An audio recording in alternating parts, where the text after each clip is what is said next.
Welcome, everyone. Please stand by. We will be starting momentarily.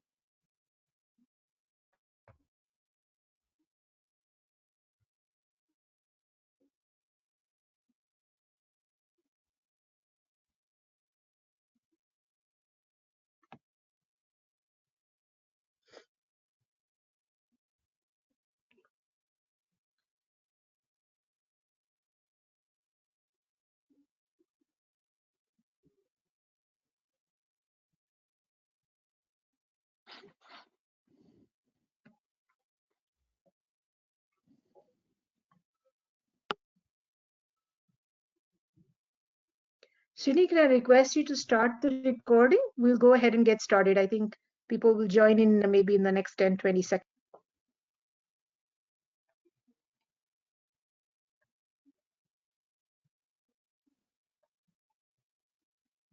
Can I confirm if the recording has started?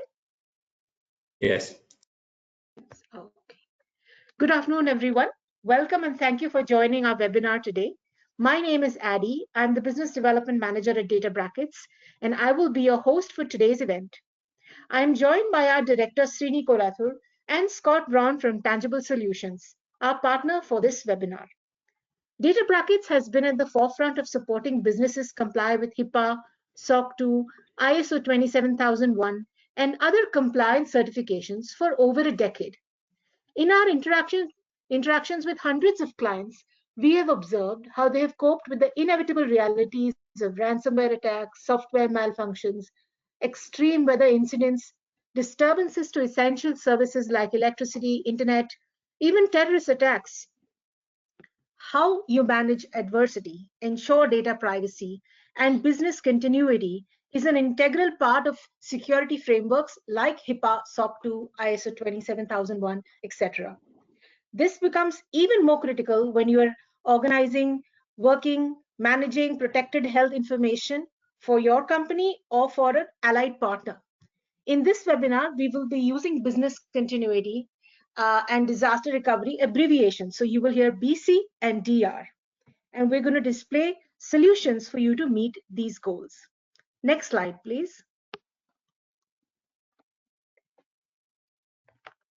There are a couple of basic housekeeping rules to keep in mind.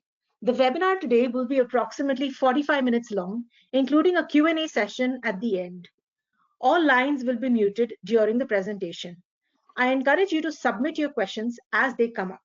You can simply type in your question in the chat panel on the right side of your screen. For those of you who have already submitted your questions, thank you. We will be addressing them at the end of the prepared presentation. This presentation deck is available in the handout section of the GoToWebinar panel for you to download.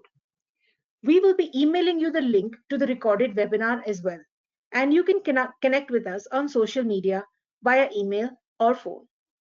Next slide, please.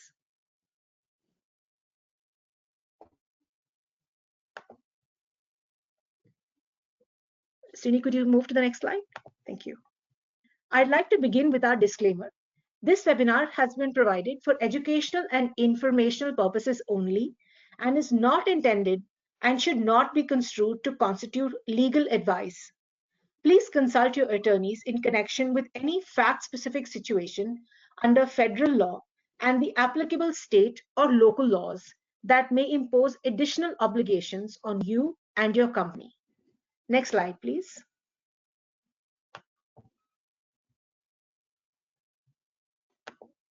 I have the privilege of introducing our director, Srini Kolathur. Srini is a results-driven security and compliance professional with over 20 years of experience supporting, leading, and managing global IT security, compliance, support, and risk management in Fortune 100 companies. Some of his key areas of focus are HIPAA, PCI, Sarbanes-Oxley, ISO 27000 series, NIST cybersecurity framework, CMMC, among others. He is active in several community groups, including Rotary International and TIE. I could go on and on about Srini's experience and achievements, but will not do justice.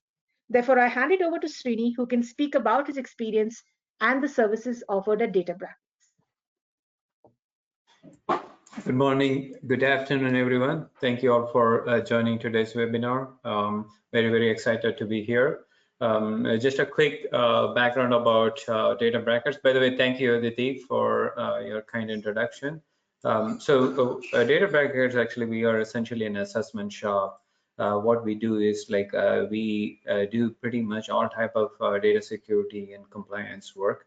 And the way we do it is like we have our own platform where we have several libraries on ISO, SOC 2, OSHA, and HIPAA, whatnot. So we pretty much go through the libraries and conduct our assessments, build our remediation plan for our customers, and then provide the required reports. And also we help our customers not only remediate, to keep track of it and work with their external and internal auditors. So that's the way we do the assessments. And so what we also have is we have two options for our customers. One is DIY type.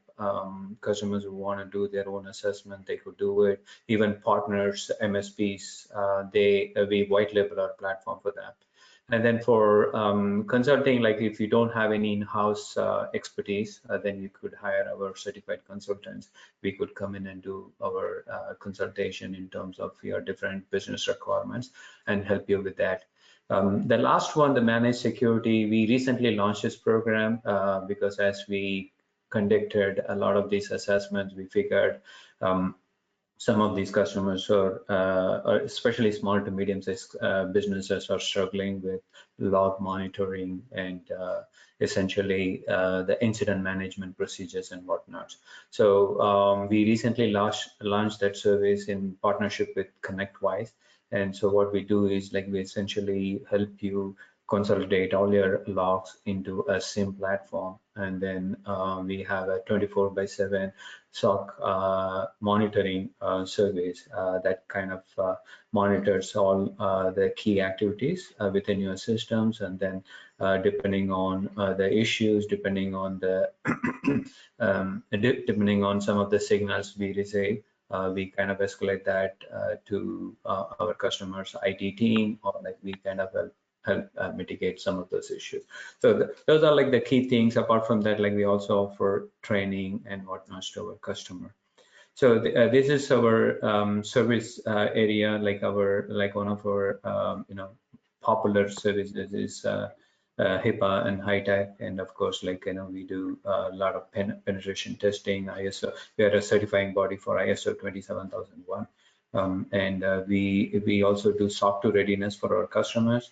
And if any of you are interested in getting SOC 2 certifications, then definitely we can work with you on that as well. We partner with the CPA firm to do the SOC 2 examination reports. So that is at a very high level.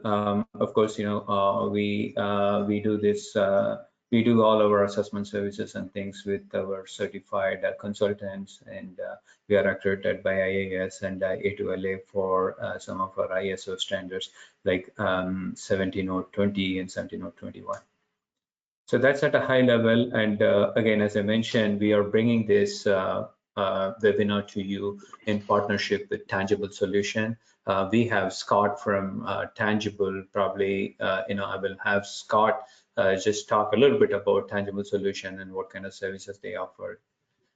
Scott, if you don't mind, please. Sure. Thanks, everyone. And like I said, we're pleased to partner with databrackets on this topic. It's very timely, obviously, with a hurricane brewing out there and having already caused some serious destruction down in Florida.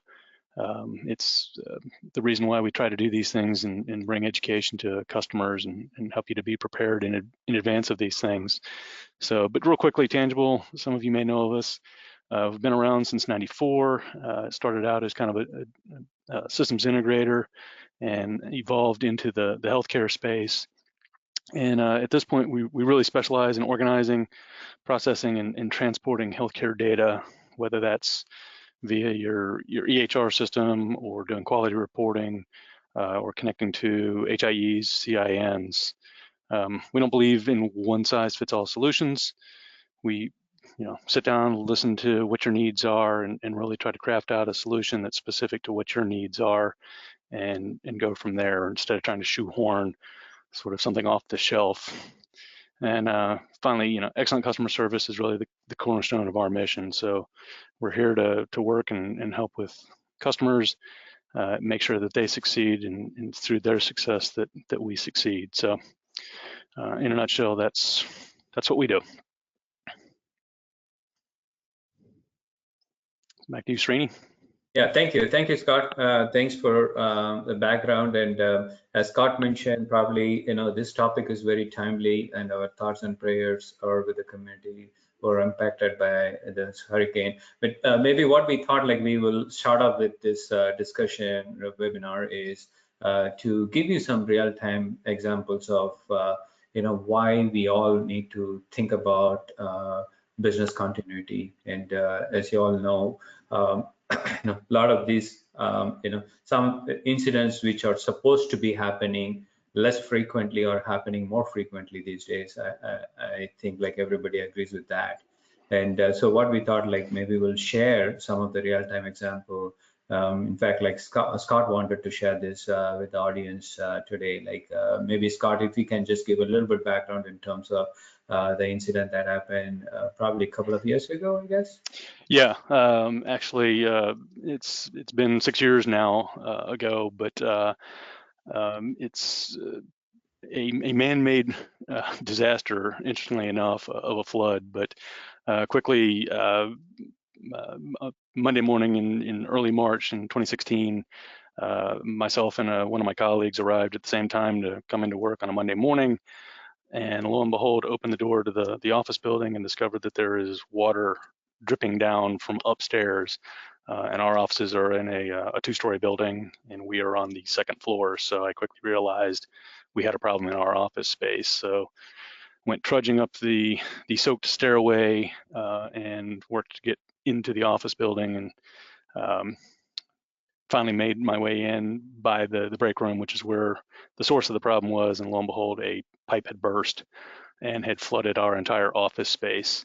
The problem is this occurred over the weekend. So for 2 or 3 days, water had just been pouring unchecked throughout the entire building. And unfortunately, our neighbors downstairs really bore the brunt of it, and certainly the worst of it. But needless to say, that caused problems for us as well. We weren't able to utilize our space, so we quickly had to figure out, how to react to that and how to recover to it. Fortunately, since we are a technology-based company, we're pretty well situated to adapt quickly, able to kind of quickly get a hold of employees, tell them, hey, don't come to the office, turn around and go home, and work from home. And as a result of that ability, we were quickly able to maintain our business. We do maintain a support desk for our customers, and so we were able to shift calls to folks that were at home that hadn't already come in or were located somewhere away from our office already, and therefore there was virtually no interruption to our services there, and we were able to maintain that level of service for the duration of the time it took to recover from the event.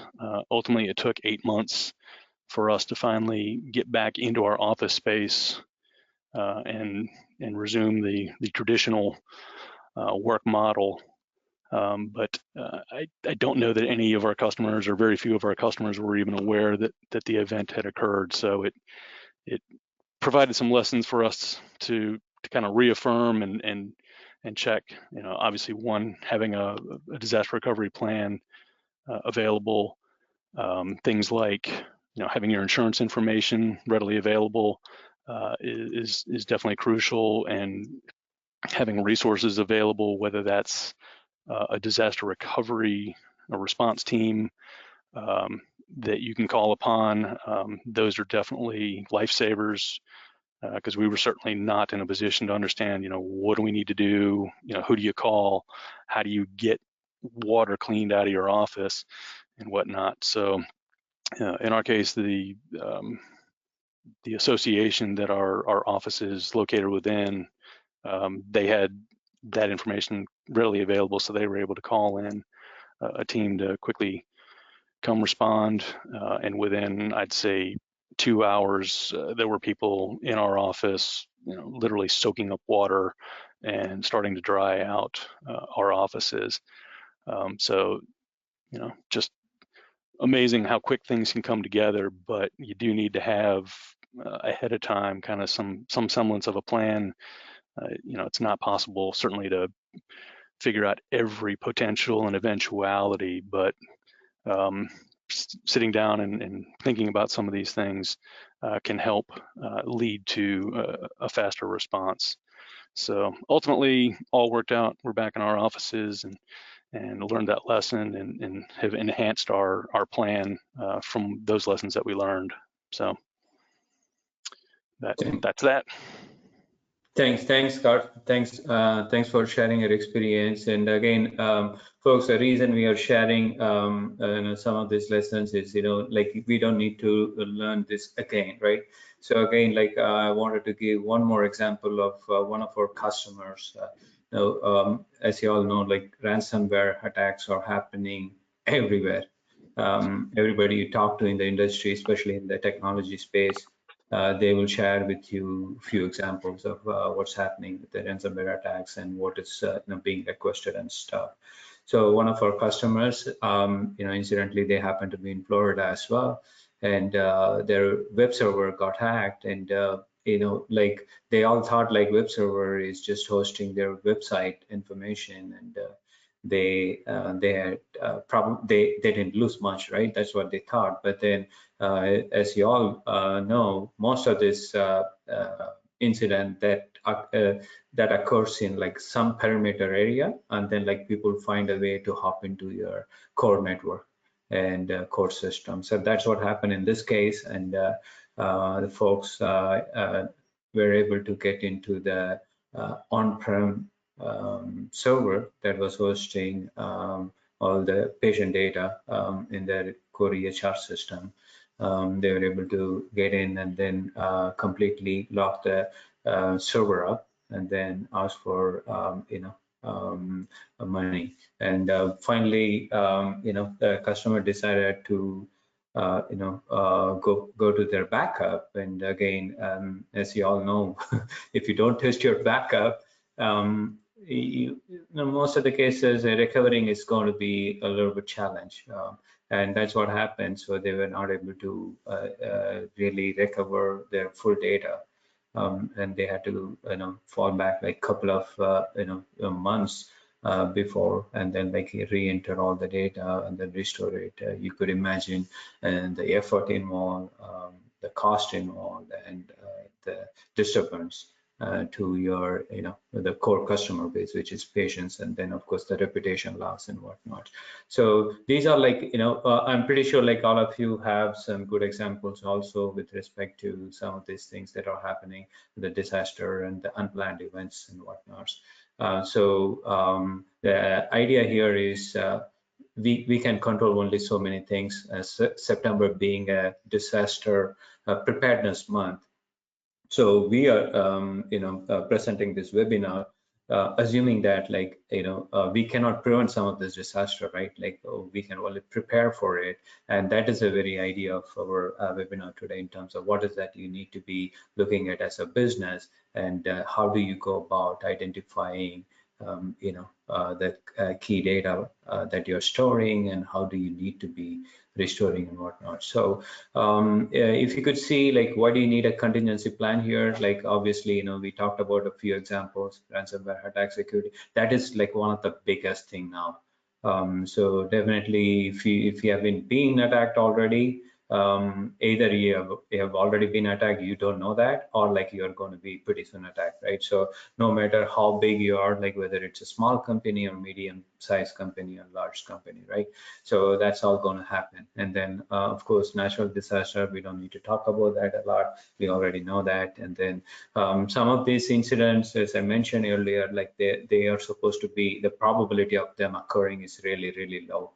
But this day and age, we can never predict anything. So the act of terrorism, or even your hardware or software failures. Let's say you're on-prem based business, and you have a server that crashes pretty much, then your business is done, and you can't take credit card payments, you can't have your the online payments and whatnot. So, or like any kind of software upgrades and whatnot, whatever happening, that's also kind of going to bring down your system. So that could potentially cause business disturbance, and thousands of unplanned events, right? That could happen. Maybe like the whole team they decided to not show up one particular day. That could possibly happen. And what we are also observing is, a lot of the customers, like your customers, will be requiring you to complete this, the business continuity plan and the disaster recovery preparedness as part of their contract. So we already see that in the industry, your customers are going to mandate that as you go forward. They want to make sure that whatever business they've outsourced to you, or like you are conducting for them, they want to make sure that there is some kind of continuity to what they are getting. And we fill out a lot of questionnaires for our customers that in turn comes in from their customers to continue their contracts and whatnot. So disaster recovery and the business continuity is always an item in there. And then they wanted to look at the plan, the procedures, and the whole detail of how their data is going to be safeguarded and how their data is going to be retrieved if required. And then, of course, the regulatory compliance. We have a couple of slides that kind of talks about the specific rules. As you could see here, HIPAA is like a major driver for a lot of the healthcare customers who are on this call today. So HIPAA requirement specifically says, have you created and established and implemented procedures to back up your EPHA? This EPHA stands for Electronic Protected Health Information. And then again, the next class, it says that have you established procedure for the business continuity? And then the next one talks about how are you going to be restoring from any loss of EPHA data. Right. Not only that, they are also having the requirement for periodic testing. If you see here, that's what I would underline. Periodic testing of your contingency plan. That is, your plan is as good as it is on the paper. Unless you test it, it's not going to be useful in terms of any disaster. Right. And then the next one is, have you done some kind of criticality of your application to figure out which one needs to be restored, what kind of dependencies are there for your critical system, whether have you covered all of them as part of your disaster recovery preparedness, right? So those are like some of the things that are coming right from straight from your HIPAA rules. If you want to learn more about what is a specific requirement, you can just do a Google search and find that out. And then ISO 27001, this is again kind of a crown jewel of security requirements. And a lot of our customers are considering either adopting ISO 27001 standards or like getting themselves certified in ISO 27001. So ISO 27001 specifically talks about in the class 817 talks about planning for information security. So ISO generally, like, they stay at a very high level in terms of providing you the requirement. They won't get to the procedural level, but that is like one of the requirement. If you don't have this, you can't get that certification. Right. And then the class 17.2, they talk about the availability. So as you all know, in the information security area, there are these three primary concepts: confidentiality, integrity, and availability. They call it CIA triangle. So availability is all about having this continuity planning and the procedures and the testing, the whole 9 yards. This record for that is all completed as part of that. And then as we mentioned earlier, like SOC 2 is also considered as like a pretty a good certification in terms of your customers, or a lot of the data centers and the IT vendors are going for SOC 2 certification. And in SOC 2, they have the specific, they call it Trust Services Criteria, TSC principles. And here like they talk about some of these requirements, the business exceptions. Are you prepared for that? Do you have procedures for reviewing this frequently? And then do you have all this documented and whatnot? And then do you have this verified even with your vendors? They go to the extent of verifying that with your vendors and partners. So those are like some of the things that comes straight from the regulatory requirements. So that kind of gives you a perspective in terms of what is that you are trying to meet if you in order to comply with some of this HIPAA, ISO, and SOC 2 and other requirements. So especially when it comes to healthcare, there are these 18 identifiers those are considered as protected health information in combination with the clinical data, right? So those are listed in here just for, I'm not going to go through this individually, but as you could see here, the social security, the medical record numbers, all of them are considered as, sensitive data. And also, if you see here, the URLs that are specific to a patient and the IP address of the patient that's associated with any of the transaction they've done with you, those are also considered as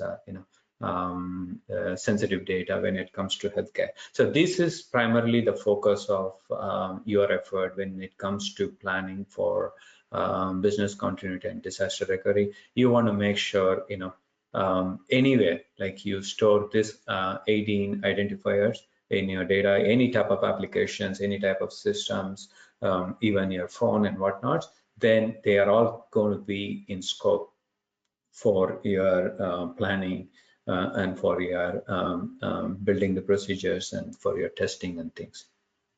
Right. So, so again, since we are talking about the protected health information, there are obviously, there are 4 main stages of any,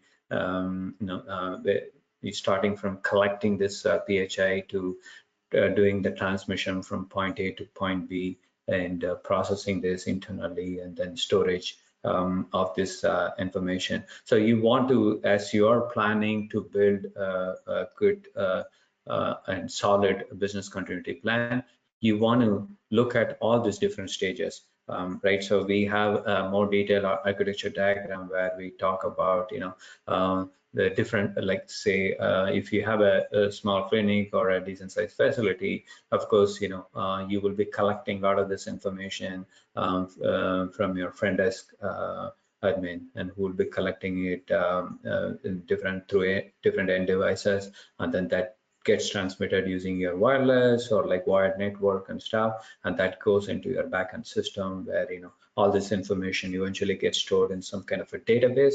That could be either on-prem. This is kind of a general diagram, right? Just for simplicity's sake, we identified a few platforms and stuff, but it could be totally different in your area. But as you're planning, you want to kind of take a 10,000 feet overview in terms of how you're collecting it, how you're transmitting this data, and then where exactly you're processing it, right? Even sometime you might end up outsourcing completely the activity to a third party for processing. You may not be doing any billing, you may not be doing any kind of reading of the images and whatnot. It might be completely outsourced. But then like the idea here is you want to make sure that as part of your business continuity plan, you have those things included, all the processing activities, that are involved as part of your providing your,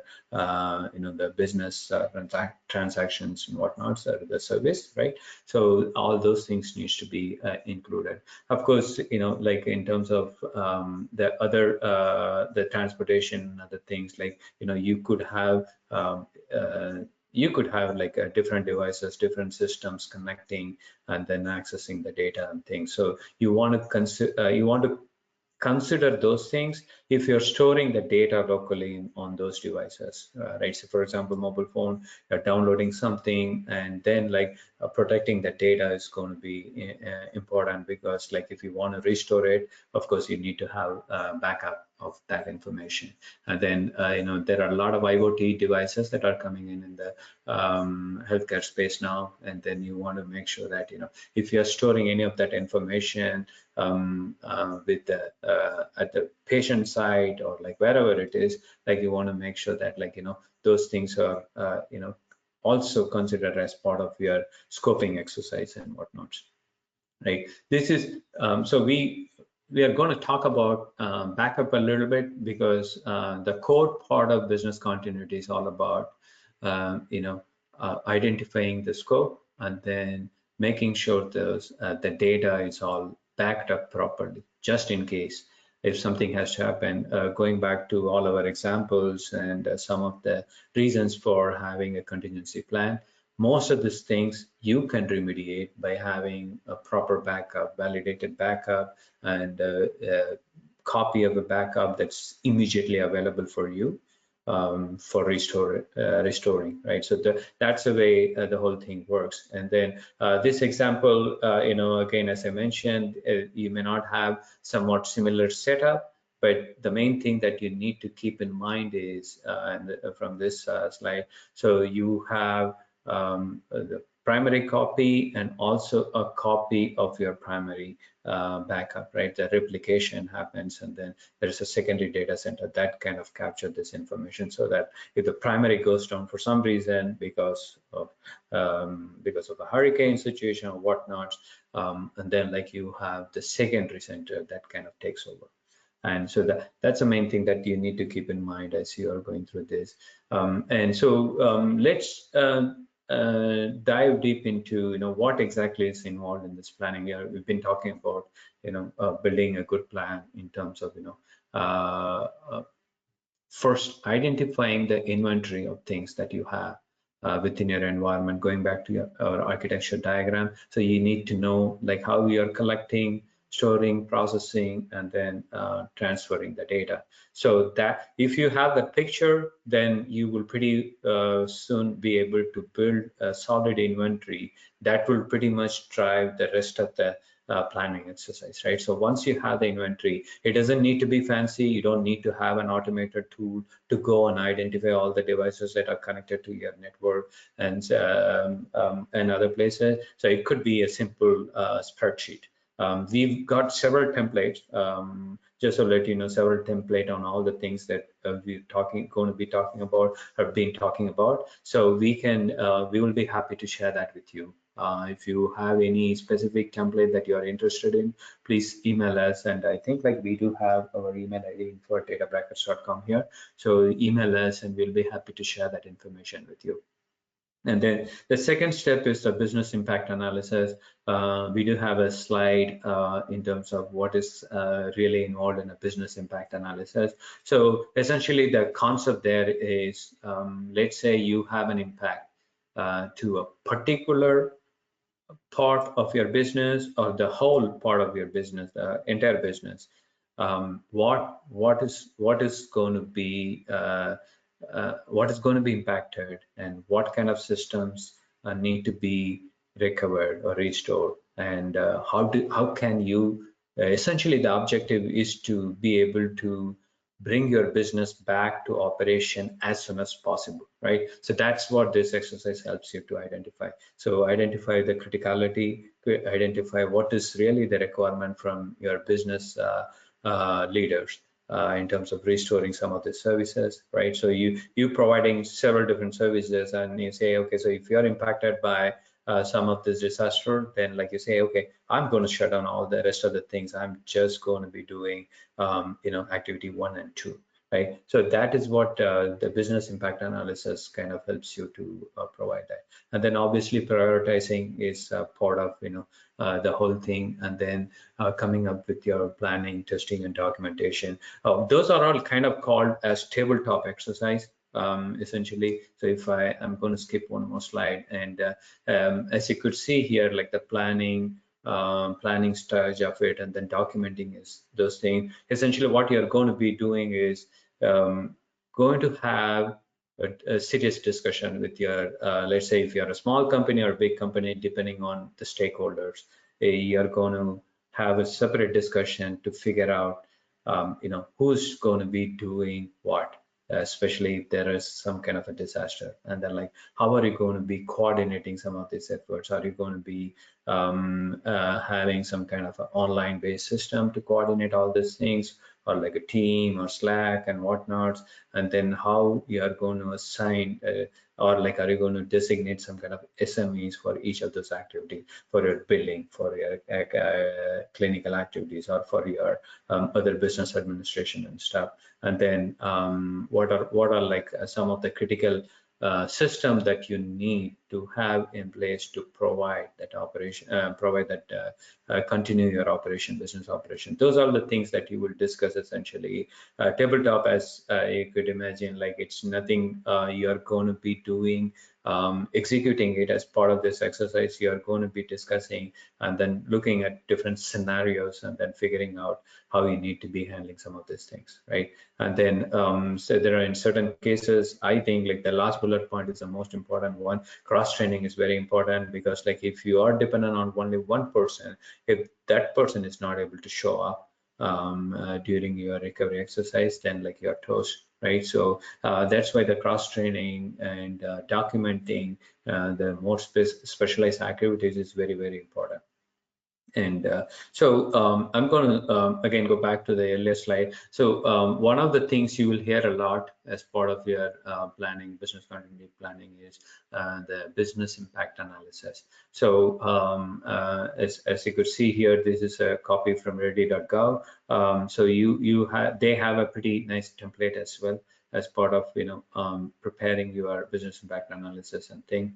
So essentially, you're going to be looking at all the, as I mentioned earlier, you'll be going through some of the scenarios and what is the impact if something had to happen, and what is the financial impact. That pretty much would kind of drive your activities for preparing yourself for the rest of the things.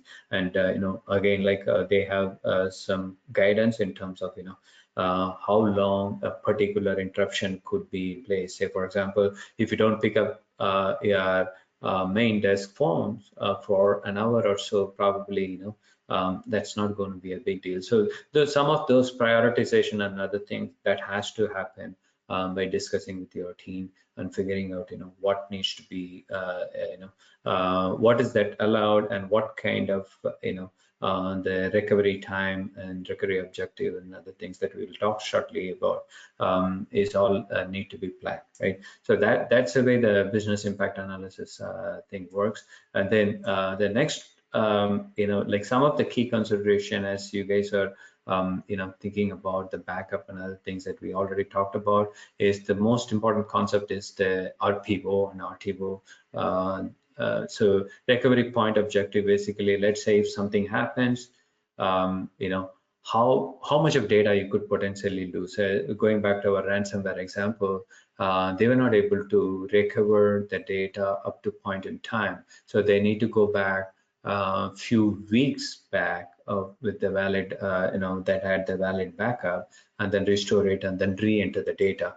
For a small business, that might be okay, but for a large business, where a lot of transactions are being entered in on a day-to-day basis, hundreds of transactions, that's not going to be possible, right? So that's where the recovery point objective you need to know. Say, for example, databrackets, we know that, like, we don't have a lot of transaction things happening, so we have kind of the daily backup, validated backup, right? For some of you, it might be, the last 1 hour. You could go back to the last hour or so, and then beyond that, like, you won't be able to handle that. So those are like some of the things you need to consider as part of the RPO. And for RTO, recovery time objective, so you want to know how much time it's going to take to really recover to the current state, right? Or so that's the time involved in recovering the whole systems and things. So the RTO is also like a very important thing. For in some cases, like that's why they have the concept. It takes me to the next concept, which is a 3-2-1. So this is something actually you will hear a lot in the backup world. Concept is like you will maintain 3 copies of the backup, and then you will maintain at least in the 2 different media, and then 1 primary, the backup site and whatnot, right? So the 3 copies is essentially you'll maintain 1 copy, very near to your primary site is, and then 2 copies will be stored somewhere else.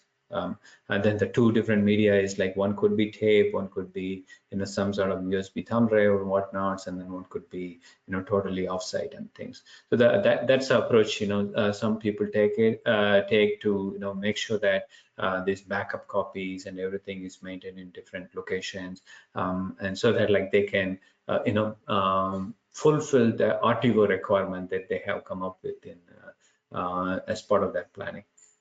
And then I think like we already talked about the architecture diagram and where the data flows and where it resides, and how you need to be backing up and stuff. Those are going to be pretty important as well, right? So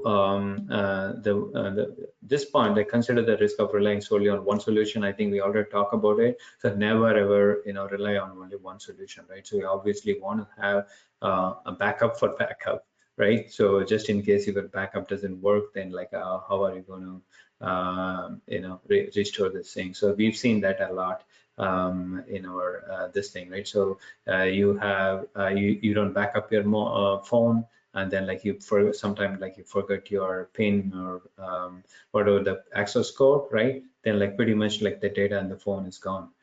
So that's why you always want to think about don't rely on only one solution, right? So separate the backup. So this is essentially, just to isolate the application and the data, so that like you can restore it on any kind of, operating systems and stuff. And then, so the security of the backup is another important concept. Actually, I think you all need to know that. So the backup, as we are talking about it, right? So the reliability and the integrity of the backup is really, really important, because you don't want to go to something that's not like really a copy of your data. And then so a lot of places they do this test restoration to make sure the whole thing works, right? Back and forth. And then this is kind of, I would say this is kind of an optional approach, right? So any critical information, you want to store that separately, because you don't want to lose that critical information. That's the idea. But then like, sometimes practically it might be very difficult to do that, to separate the critical information from non-critical, and even defining the critical information might be very challenging.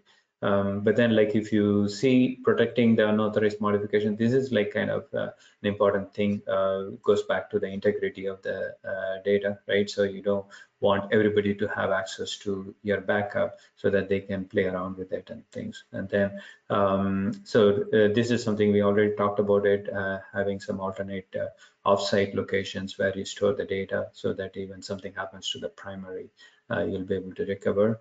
And then the redundant, we talked about it. The dual authorization is something, as part, because the backup essentially contains all your critical PHI information, right? So you don't want somebody to get access to your backup just because backup is something that is required. You cannot just keep it open. So that's essentially the idea here, so that like you have a multiple authorization process. to access even the data that is stored in the backup, right? So that's about that. And then, so you probably heard a lot about backup, right? So is business continuity just about backups?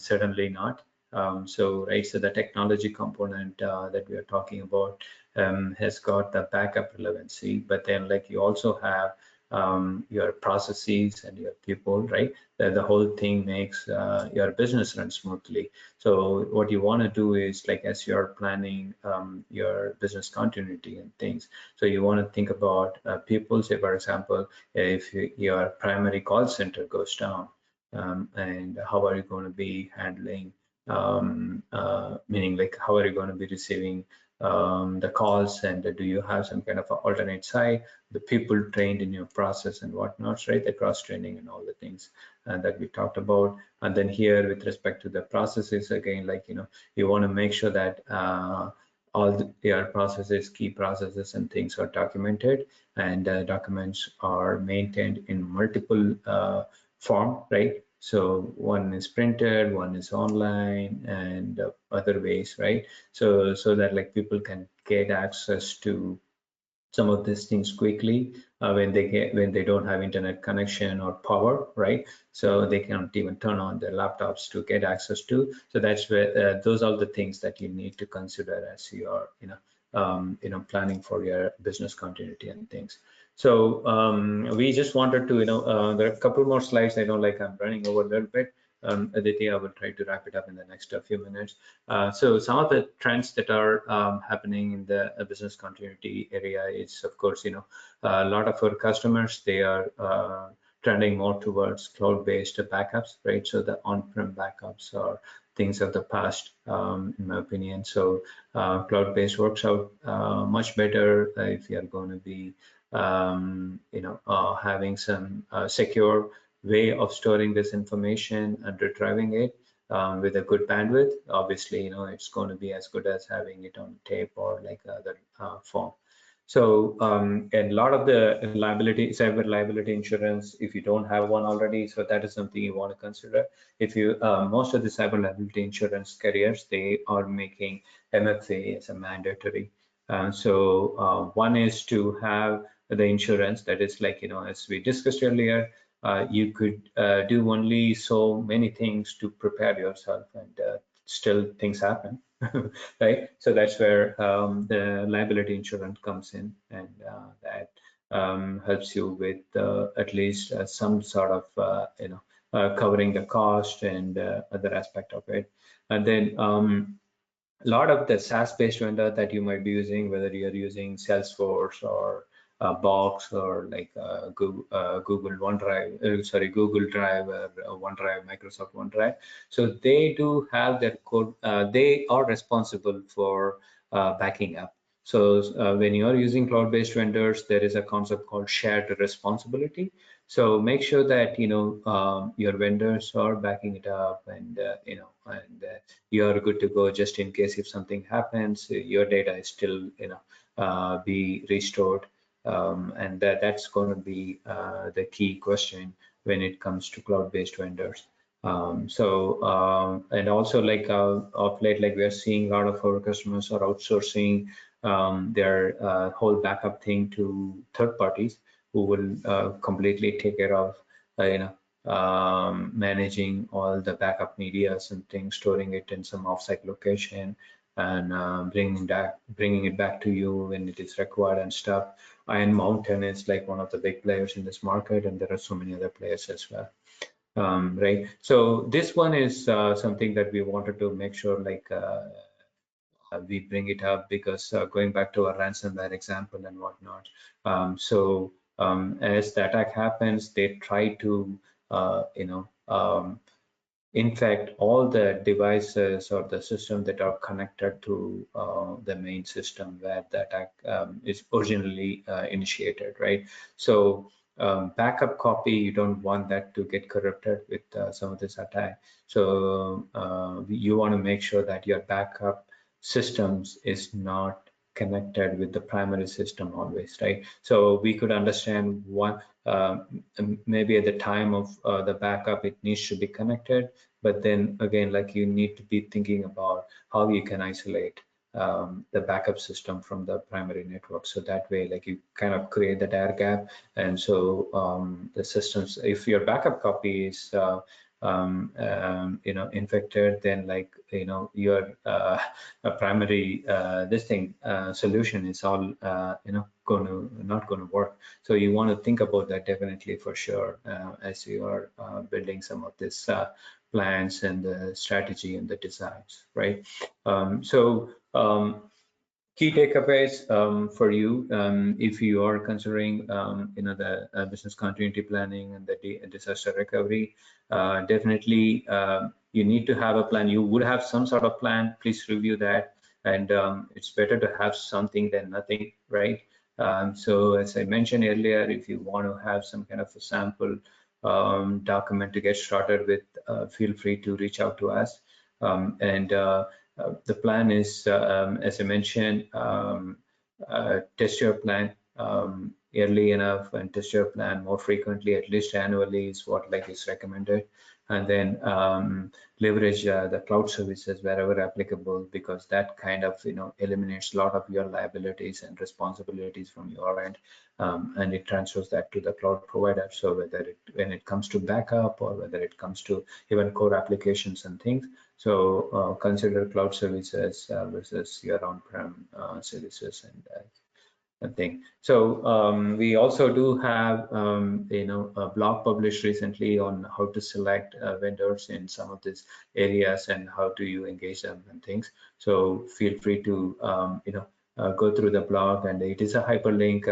Aditi will be sending you the handouts after the webinar, and also it is available in your handout section of the GoToWebinar panel if you want to download that. If you click on it, it will take you right to that blog post where we prepared a checklist. So just in case, if you are interested in learning more about how we can help, click on the connect with an expert box on our homepage, and we will definitely be able to provide you good guidance in terms of how you can protect your business from any kind of disaster. And our phone number and email is listed here. And if you get too excited about this topic, so we have few links in here, so definitely go through them. And SP 834 is kind of considered as the document for preparing for any kind of contingency, especially all your systems and things. Please do read that one, and also there are some other useful links that are listed here. Go through that. With that, I am going to turn this back to Aditi. Turn it over to Aditi. Thank you, Srini. Do we have time for questions, or do we need to wrap it up right now? Yeah, I think we can very quickly go through that, Aditi. Okay. So these are some of the questions that were shared with us when we announced the webinar. I've just kept about 3 on this slide deck. So what is the cost of these consulting services that we offer? Oh, okay. So again, just like any other engagement, it totally depends. Depends on the scope, depends on what you want to try accomplish, and what exactly is the deliverable and thing.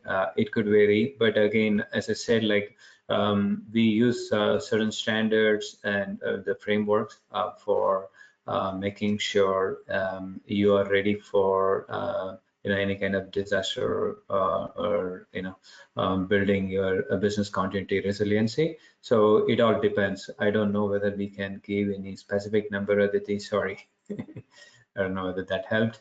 Yeah. No worries. So basically, it's customizable. They need to contact us to get the real figure. Yes. That's how it is. The next thing was, do we have a sample business impact analysis or a business continuity policy that we can share with them? Oh, yeah. So I think, as I mentioned, if you're interested, please email us at info@databrackets.com. We'll be happy to share the sample BIA and the business continuity plans. Yeah. Excellent. If you go to the next slide, that's our last question. So how frequently do we need to conduct testing and training for BC and DR? Oh, okay. Yeah, I think maybe we have covered that in one of our slides. So generally, they recommend that we need to do at least an annual, the BCDR testing. What we have observed is a lot of our customers, they have the key production, and then they have a copy of production maintained in staging or some testing area. So as part of doing the refresh of their staging and testing environment, they use the backup copies to restore it. That's kind of a test that happens, for with some customer that happens more frequently, some it's less frequently, but that does happen regularly. But in general, end-to-end testing, I would recommend at least an annual testing is something, is a good practice.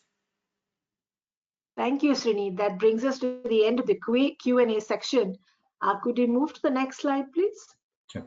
So these are the ways you can stay in touch with us. We have social media icons here, which will lead you directly to our accounts. Feel free to call us, email us, and inquire about any way that we can support your organization. I'd like to thank Scott for being with us today and for partnering with us for this webinar. Thank you, Srini, for all these amazing insights. I'm sure it's a lot to think about. And thank you for your time. We look forward to connecting with you soon for our next webinar. Thank you.